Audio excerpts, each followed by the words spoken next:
Good morning to you and welcome back. The blue wave hitting a red wall in the Senate, but Democrats won control of the House, meaning some of President Trump's biggest critics are set to head top committees. So what does this mean for the president's agenda? Here to weigh in is GOP strategist and former presidential writer for George W. Bush, Ned Ryan.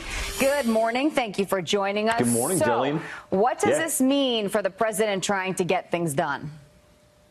Well, not much is going to happen in the House, I can assure you of that, Jillian. If you think the last 2 years have been contentious, you haven't seen anything yet.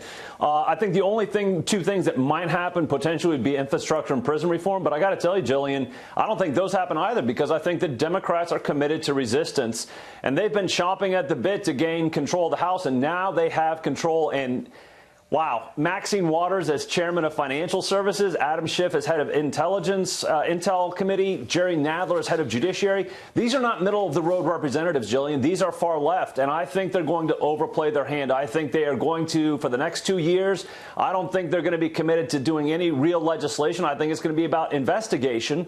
And I think what's going to happen, there's two things that I think they're going to do. They're going to overplay their hand. I think they're going to go to the left, and they're going to put in danger a lot of these new Democratic members who ran as moderates and centrists. And what's going to happen over the next 2 years, they're going to compel those new members to go to the left, and they're also going to help Trump. And I think what's going to happen is they're going to help the Trump reelection in 2020 by overplaying their hand. Yeah, I mean, that's what I was going to say. Don't you think a lot of people can see through the resist? Don't you think a lot of people want things to get done, especially, I mean, people on both sides? I think you're right, Jillian. I think we have obviously huge issues in regards to immigration, in regards to health care. I don't think you're going to see much happen in regards to that, because here's the deal. The left, the base, the resistance is what's driving the Democratic Party, and it's the money, it's the grassroots. They are committed to resistance. They don't want to see Trump succeed. And for the Democrats, in their mind, to succeed, they've got to play to that base. The thing I will say, though, on this, the bright point from last night is gaining seats in the Senate. You can be assured that there will be one Trump agenda item that will continue to be extremely successful. That is the appointment and confirmation of young conservative Federalist Society judges.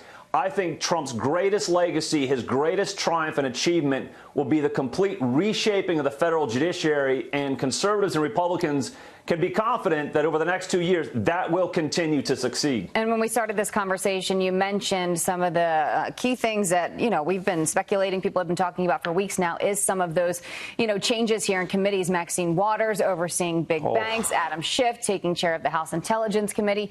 What do you make of all of this now that this is very much a reality? Well, they've promised retaliation. I mean, you listen to Maxine Waters, and she has promised retaliation. Adam Schiff, I think, one of the things I think that's going to take place, Jillian, is I think House Democrats will basically take over the Russia investigation, and they'll take it over from Robert Mueller. I think they are committed for the next 2 years to running it themselves. So you'll see Adam Schiff really continuing that Russia investigation. I think the one thing that they might not be able to help themselves on again is impeachment, even though there's zero chance of anything happening in the Senate. Again, I think they're going to play to the left base. I think the left is going to be clamoring for this. And I think they might actually consider something as stupid as impeachment. So, wow, strap it on for the next 2 years. It's going to be a wild ride. All right, Ned Ryan, thank you for joining us.